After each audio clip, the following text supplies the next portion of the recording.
कमळापासून पाय दुखतो ना उजून इथून पूर्ण पाय मुंगे येणं कळ लागणं वगैरे असं हा मुंग्या वगैरे येत थोडंसं राहिलं कुठं नसलं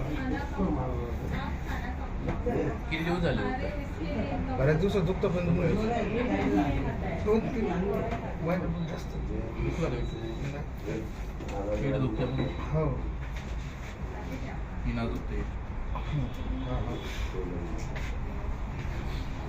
इकडे बघा तुमच्या कमरामध्ये इथं L4-L5 मध्ये गॅप आहे आता या ठिकाणी वरची डिक्स आहे सरकून गॅप पडून याला कमीत कमी झाले 5 ते 10 वर्ष कमीत कमी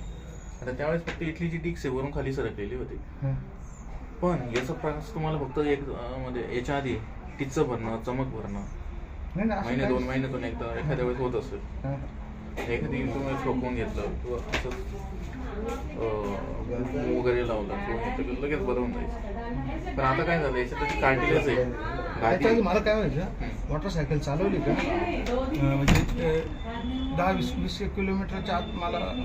गाडीवर उतरून थोडं पुन्हा रिलॅक्स व्हावं लागायचं त्यालाच गॅप म्हणतो हा पण ते राहून गेलं मग ओके हां राहून त्याला मी ते नाही असं लावलं एक ते आलं थेरपी ते सेराजम सारखं त्या फिरवायचे गादीवर झोपून वगैरे त्याच्याने महिनाभर केलं ते 2 महिने केलं ते आता करून 4-5 वर्ष झाले तसं काहीच नाही झालं फक्त आता ते परमनंटली बरं नाही केलं आता या ठिकाणी जो डिक्स आहे ना डिक्स खाली तशी सरकलेली गॅप पडल्यानंतर जास्त त्रास होतच नाही कधी